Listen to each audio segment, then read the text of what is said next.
নূরের পথে ফিরে আসা। নরম রোদ জানালার পর্দা ভেদ করে আয়শার ঘরে প্রবেশ করছে। আলোয় ঝলমল করছে চারিপাশ।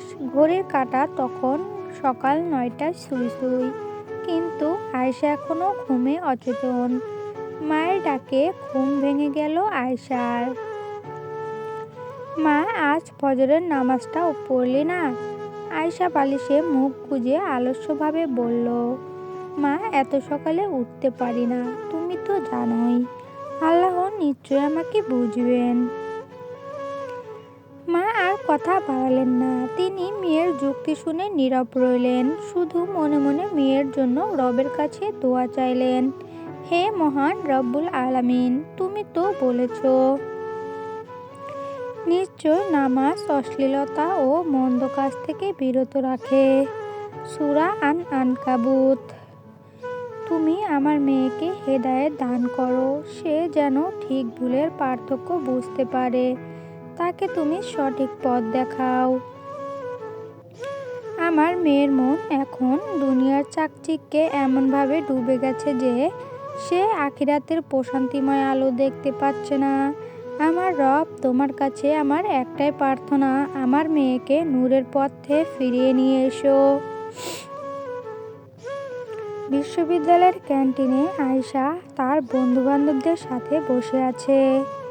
সবার সামনে বসে ভিডিও করতে ব্যস্ত সে। একটি ট্রেন্ডিং গানের সাথে কিছু নাচের স্টেপগুলো প্র্যাকটিস করছে। আয়শার চোখে মুখে তীব্র উত্তেজনা। রিমা বলল, তুই তো দিন দিন ফেমাস হয়ে যাচ্ছিস রে। দেখে নিস, কয়েকদিন পর বড় বড় স্পন্সররা তোর সাথে কন্ট্যাক্ট করবে। আয়শা হেসে বলল, তাই তো চাই। ইনশাআল্লাহ এমন মুহূর্ত একদিন আসবে। আমি খুব এক্সাইটেড। পরক্ষণেই আয়শা নিজেকে সামলে নিয়ে মেকি হেসে বলল, না মানে হা হা, দেখ আবার ধর্ম ঢুকাচ্ছি এর ভেতর। সবাই তখন হেসে ওঠে। তাদের এই হাসির মধ্যে যেন ফুটে উঠেছে এক ধরনের জয়োল্লাস, যেখানে ধর্মের কথা উচ্চারণ করাটাও এক প্রকার লজ্জার বিষয়। আয়শা জানে না, সে যত দুনিয়ার চাকচিকে ডুবে যাচ্ছে ততই তার অন্তর ফাঁকা হয়ে যাচ্ছে। আর সেই তীব্র অত্যাধিক শূন্যতা একদিন তাকে ভয়ঙ্করভাবে কষ্ট দেবে। সন্ধ্যায় নিজের রুমে বসে আয়শা ইনস্টাগ্রাম স্ক্রল করছিল। হঠাৎ একটি ইসলামিক পেজের পোস্টার সামনে আসলো। সেখানে লেখা ছিল, তোমাদেরকে যেই বড় বড় গুনাহ করতে নিষেধ করা হয়েছে, তোমরা যদি তা পরিহার করে চলো, তবে আমি নিজেই তোমাদেরকে ছোট ছোট গুনাহ তোমাদের থেকে মিটিয়ে দেব এবং তোমাদেরকে এক মর্যাদাপূর্ণ স্থানে দাখিল করব। সূরা নিসা আয়াত ৩১। আয়শা পোস্টার দিকে এক নজরে তাকিয়ে আছে, কিন্তু পরক্ষণেই তার মন আবার পরিবর্তন হয়ে গেল। সে অন্য একটি রিলস দেখতে শুরু করলো। তবুও আয়শার মনে একটি প্রশ্ন আসে, যদি সবকিছু আল্লাহর থেকেই আসে, তাহলে আমি কিসের এত অহংকার করছি। রাতে আয়শা একটি ক্যাফেতে যায় তার বন্ধুর জন্মদিনে। সেখানে সবাই মিলে একসাথে হই হুল্লোড়, ছবি তোলা, ভিডিও করা ও নাচ গান এসবই মেতেছিল। সবই যেন স্বপ্নের মতো সুন্দর। হঠাৎ আয়শার চোখ পড়ল পাশের টেবিলে। সেখানে এক তরুণী হিজাব পরা অবস্থায় কোরআন তেলাওয়াত করছে। তার মুখে ছিল এক অদ্ভুত প্রশান্তি। আয়শা ভাবল, মেয়েটা একা একা টেবিলে বসে সামান্য কোরআন তেলাওয়াত করছে, তাও তার মুখে কত সুন্দর প্রশান্তিময় ঝিলিক ফুটে উঠেছে। তারপর আয়শা দ্রুত এসব ভাবনা থেকে বেরিয়ে আসলো। আবারও মেতে উঠল বন্ধুদের সাথে আড্ডায়। আজ আয়শা দেরি করে বাসায় ফিরল। রুমে গিয়ে দরজা ভিজিয়েই সে আবার ফোনে মনোযোগী হলো। অন্যদিকে তার মা সেজদায় বসে কাঁদছেন। হে আমার রব, আমাকে এবং আমার সন্তানদেরকে সালাত কায়েমকারীদের অন্তর্ভুক্ত করুন। আমার মনের সকল দোয়া আপনি কবুল করুন। হে মালিক, মায়ের চোখে সেই পানি আয়শা দেখেনি, তার মায়ের ভেতরের কষ্টগুলো কখনো অনুভব করেনি। কিন্তু আল্লাহর নূর কখনো নিভে যায় না।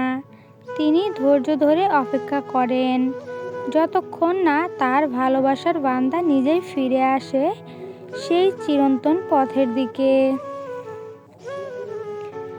রাত তখন গভীর, ঢাকা শহর তখন কৃত্রিম আলোয় ঝলমল করছে। কোথাও গাড়ির হর্ন, কোথাও মিউজিক, কোথাও বা তারুণ্যদের উৎসাহিত হাসির শব্দ। এই কোলাহলের বিপরীতে ঘরের কোণে এক মা সিজদায় নত হয়ে আছেন। অনেকক্ষণ ধরে তিনি কুরআন তিলাওয়াত করছিলেন, এখন দোয়া দরুদ পড়ছেন ও দোয়া করছেন। তার প্রার্থনা শুধু মেয়ের দুনিয়াবি সুখের জন্য নয়, বরং তার চিরস্থায়ী শান্তির জন্য। চোখের পানি গাল বেয়ে পড়ছে, তবুও ঠোঁটের কোণে এক নির্মল তৃপ্তির হাসি। কারণ তিনি জানেন তার এই নীরব আরতি, আন্তরিক দোয়া একদিন কবুল হবে ইনশাআল্লাহ। সকালে আয়েশার মা ফাতেমা বেগম তার মেয়ের রুমে ঢুকলেন। আয়েশা তখনও ঘুমে মগ্ন। তার পাশে রাখা ফোনটি এখনো চলছে। তিনি মেয়ের কপালে হাত রাখলেন। উষ্ণ হাতের স্পর্শে আয়েশা আধো ঘুমে বিরক্ত নিয়ে বলল, মা একটু ঘুমোতে দাও না প্লিজ। মা মৃদু হেসে উত্তর দিলেন, আচ্ছা ঘুমা মা। ঘর থেকে বেরিয়ে এসে জানালার পাশে দাঁড়ালেন ফাতেমা বেগম। তিনি ভাবতে লাগলেন, নিশ্চয়ই আল্লাহ কোনো জাতির অবস্থা পরিবর্তন করেন না যতক্ষণ না তারা নিজে তাদের অবস্থান পরিবর্তন করেন। সূরা রাত। হে আল্লাহ, আমার মেয়ের হৃদয়ে একটুখানি নূর দাও, শুধু একটুখানি। বিশ্ববিদ্যালয়ে যার পথে আয়েশা লক্ষ্য করল, আজ কলেজের জন্য বের হওয়ার সময় তার মা তার মাথায় হাত বুলিয়ে দেননি, হাসি মুখে বলেনি হাত নেড়ে, বলেনি আল্লাহ হাফেজ, মা সাবধানে যেও। আজ ক্লাসেও বিশেষ মন বসল না আয়েশার। পাশ থেকে রিমা বলে উঠল, কি হয়েছে তোর, আজ এত চুপচাপ কেন? আয়েশা নিজেকে স্বাভাবিক করার চেষ্টা করল, কিন্তু বুকের ভেতর সেই ভারী অনুভূতিটা রয়ে গেল। বিকেলে হঠাৎ করে তুমুল বৃষ্টি শুরু হলো। আয়েশা বাসায় ফিরল ভিজা শরীরে। আর মায়ের ঘরে ঢুকেই দেখল মা সিজদায় নত। আয়েশা মুখে বিরক্ত ভাব নিয়ে বলল, মা তুমি সবসময় এত নামাজ পড়ো কেন? মা মাথা তুললেন না। সিজদায় থেকেই তার কণ্ঠস্বর কেঁপে উঠল,